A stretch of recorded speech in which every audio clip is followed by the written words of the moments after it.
Scary story by Monster Mom, as I promised. Scary story for you. A horrible experience for me. I'm not a horror narrator, but I hope to do my best.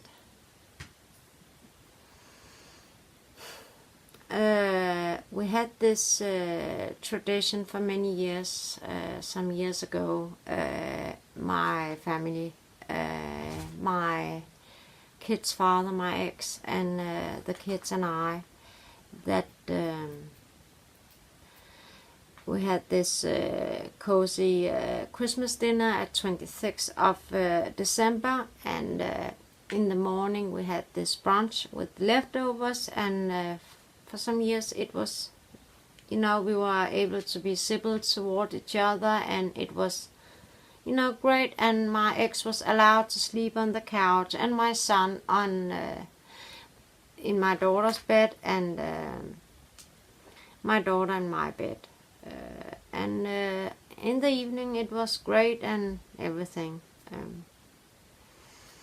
Next day, I remember my son had to go to this important gathering, and I remember the water was running, and my daughter was sitting on the floor playing with the new Lego she just got, and the dog was sitting next to her.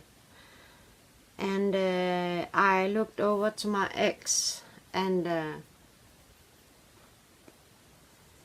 he had this crazy eyes and smirk on his face, and I couldn't understand it, because at that time he hadn't touched me or been abusive for many years, so I was, what? But I had this knot in my stomach. I had this feeling that, of this is just off, so I, because my daughter at the time had never ever experienced any violence between my ex and I wanted my daughter to go away. And I said to my daughter, can you please, and before I even could finish the sentence, my ex yelled at her, don't listen to that woman you call a mom. She's not even worthy being called a mom. From now on, you listen to me. Is it understood? And she said, yes. And he said, is it understood? And she cried and said, yes. Go to your room. And unfortunately, she went to the bedroom so she could see my back and the entire living room. And he, when I look up, he was standing in front of me, and I thought, what? The security repercussion I used to have was gone, so I didn't have my phone or anything, near me, so I didn't know what to do. I just had to think about my son who was in bath and my daughter behind me. He began to say that, all the horrible thing you can say to a woman, that I'm a bitch, a whore, and yeah, all that. And within few seconds, I saw he turn around, took some item from the coffee table on the living room table, and snap, snap. And I knew the sound. It was a huge knife he always carried. And why I know the sound is he have never used it against me before that day. But he have used it many times against other people, and I knew the sound. And I thought, shoot, this is going to be bloody. I could see it in his eyes that this was not fun or just a threat. This was serious.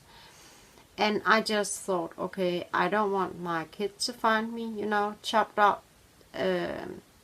but I really didn't know what to do. I didn't have the time to focus or anything.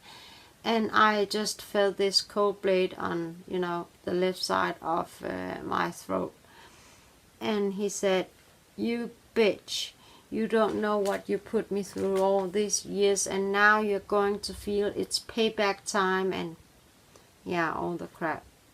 But suddenly I see my son coming running against us, and in just few seconds I had this flashback from when he was 2 years old, where he stood between my ex and I, and he, took his arm out and said, "You are not going to touch my mommy."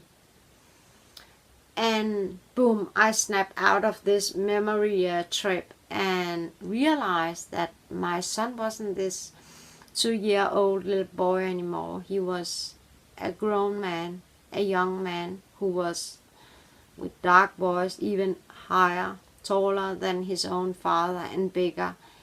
And he was standing in front of me, but I didn't want my son to get hurt, so I stood in front of him, and then we, stood in front of each other and have this kind of tug of war, and suddenly my ex screamed at us, "Stop it, you idiots! Don't you understand? This is serious. I'm going to kill you all." And then he pointed the knife toward the dog and looked me in the eyes and said, "I'm going to kill your precious little dog so he can't touch me." Then, and he pointed the knife toward my son and looked in his eyes, "I'm going to kill you so you can't stop it." And then his voice changed and got so soft and, pointed the knife toward my daughter and said, "And I'm going to kill you, but don't worry. It's going to be so quick and you are not going to feel a thing. And your brother and you, I have to kill you, but it's going to be fast and you're not going to feel a thing, so don't worry." And then I felt the blade on the other side this time, and he said, "But you are going to feel the blade and the knife, and it's going to be slow, painful, and just as you have took my heart piece by piece for many years, I'm going to cut you piece by piece, and it's going to hurt, and it's going to be very slow, and you are going to witness your precious dog and your kids being killed." And I was thinking, how can I was actually prepared to die. I was, but I was thinking, how can I get my kids out of this apartment ASAP? But suddenly my son just pushed his father away, and my son turned around and looked at me and held me on my arms and said, "Mom, do you trust me?" And I said, and he said, "Do you trust me?" And I said, "Yes, I do." And he said, "I really need you to trust me, and you have to listen, and you need to promise me this. You're not going to call anyone, especially not the police. You are going to the bedroom and you comfort my little sister. You are taking the dog with you." And I wanted to say against what he wanted to do, and he said, "Mom, you owe me this. You have to give me this." And I knew what he meant at that moment, and I knew I had to do what my son said. And I chose to go to the bedroom, and it's actually here. And I didn't close the door totally, just enough so it looked like it was closed. And I tried to comfort my daughter, who was totally in shock.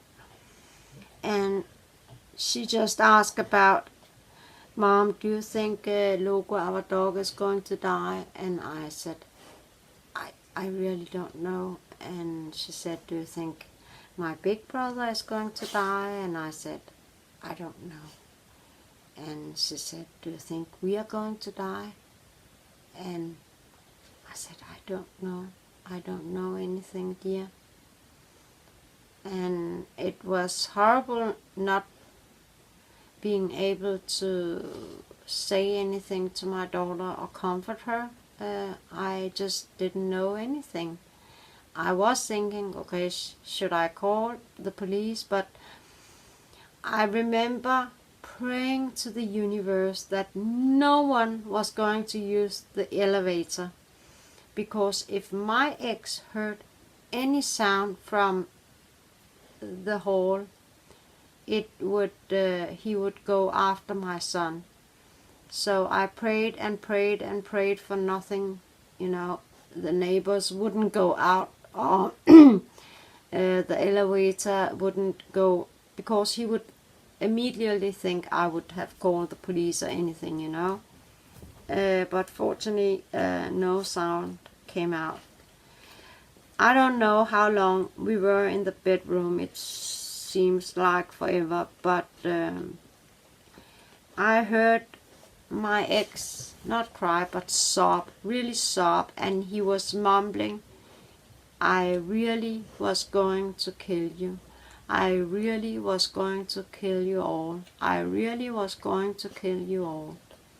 And then I calmly, quietly went into the living room and looked in my son's eyes, and my son made this, assurance with his eyes that everything is okay.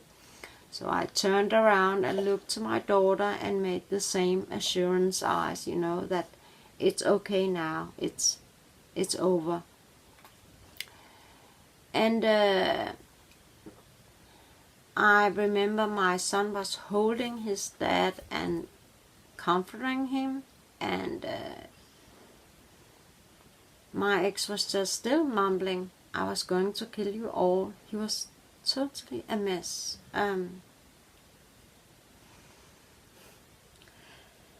Anywho, I asked my ex calmly to leave and don't come back, and my son helped him to pack his things, and he went away. I remember locking all 3 locks I have. I hadn't done it for many years, but I did, and I found my ribbons I have, and have had it since. I remember asking my daughter to come to the living room to her brother and I saw my son was shivering. He was in shock, and he said, Mom, you know that he wanted to kill us all. You know that, don't you? And I said, yeah, I know that. No, do you really get it? He really wanted to kill us. Say, yeah, I know. And thank you for saving our lives. And he said, no, thank you for trusting me. And I again said, no, thank you for saving our lives. And he said, no, I am the man of this family now, and I had to do it, Mom, and thank you for giving me the opportunity to say stop, and enough is enough. So that's our Christmas story.